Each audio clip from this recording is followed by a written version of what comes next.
it going, everybody? Asian and Kami here with a different setup for now. Bringing you something a little short and sweet.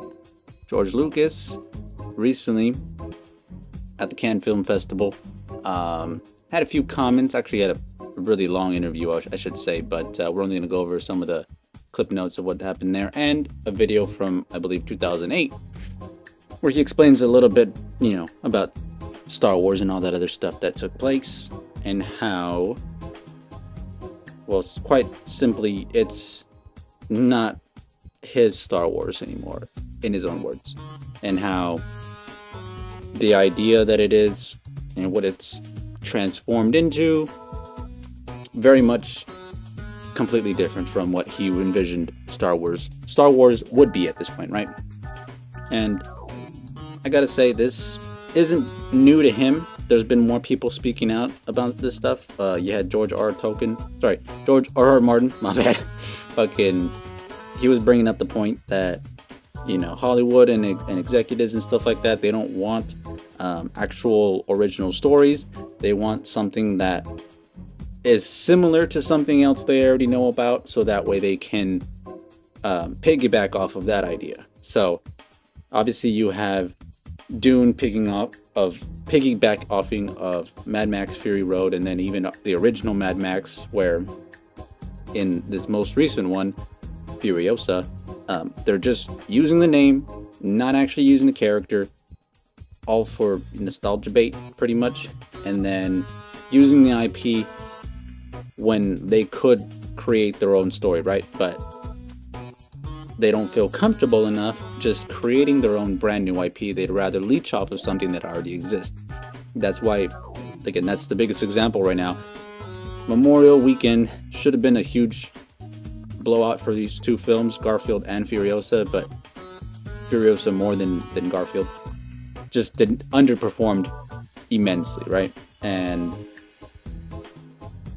the same thing will happen with The Acolyte when it comes out next month or next week, whatever. And we can go in depth with what we heard George say. So let me a sec. Good old George Lucas explaining. You got the dark side, the light side. No, not that one. This one. To it, the Force. Nobody understood the Force. Nobody, what they do is, and then they started other ones when I sold the company, and they, a lot of those ideas that were in there sort of got lost. But that's the way it is. And I'll read the actual whole thing of what he said. So, I was the one who really knew what Star Wars was, who actually knew this world, because there's a lot to it. The Force, for example, nobody understood the Force. When they started other ones after I sold the company, a lot of the ideas that were in the original sort of got lost. But that's the way it is. You give it up, you give it up. And then obviously people clearly realizing, wait, so everybody being able to use the Force is bullshit? Yep. Who would have ever seen that? And then seriously though, it's honestly a shame that the soulless billion-dollar corporation continues to trample and ruin the worlds George created. The Acolyte will most certainly continue to not understand the Force, as George had lamented. And I mean, yeah, it's mainly a topic of balance.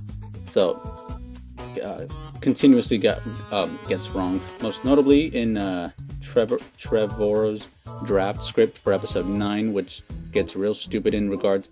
Balance does not mean embracing the dark side in an equal yin-yang fashion. George describes the dark side as of the Force as a cancer. It needs to be recognized and rejected as much as humanly possible in order to maintain balance. And then, that other one. The dark side is a perversion of the Force. The natural order of the Force is harmony. Also would like to add that people still completely misunderstanding the concept of midichlorians, and I think they ruined the Force. Qui-Gon pretty much spells it out for the audience in TPM. They are not the Force. They are the middleman between living things and the Force. Yeah. And then, like I said, here's this clip where he's explaining said concept. You got the dark side, the light side. One is selfless, one is selfish. and you want to keep them in balance. What happens when you go to the dark side is it goes out of balance, and then you get really selfish and you forget about everybody, and you ultimately lead yourself, because when you get selfish, you get stuff, or you want stuff. And when you want stuff and you get stuff, then you are afraid somebody's going to take it away from you, whether it's a person or a thing or a particular pleasure, experience. Once you become afraid that somebody's going to take it away from you, or you're going to lose it, then you start to become angry, especially if you're losing it. And that anger leads to hate. And hate leads to suffering. Again, why can't Disney, Star Wars understand this? No, there is no good and bad. It's just misunderstood people is what they keep on saying. That's the constant thing they keep on bringing up, is that nobody understands, the Force now. For Disney, apparently, there is no such thing. It's, again, a yin and yang thing. But, I mean, George pretty much explains it as best as he can in the simplest terms. The Force leads to selfishness, to anger, and then hatred, and more suffering. And obviously, Qui-Gon Jinn explaining the whole midichlorians thing, that they are the middleman. They're nothing, obviously, without the Force, but they help the Force basically harmonize the universe or the galaxy and stuff like that. Woo! Man, I gotta tell you, especially what we've been hearing about with the Acolyte, and how Leslie Headland's wife is in the show as well. I wonder why she was cast at all. You have a bunch of characters that are brave and beautiful women. Obviously, they can do no wrong. They're not going to have any faults. It's going to be on the men. And also, Asian men are now the equivalent of white men in their eyes. So, obviously, the actor that we saw from... what was that fucking... whatever that fucking Korean show was. I already forgot.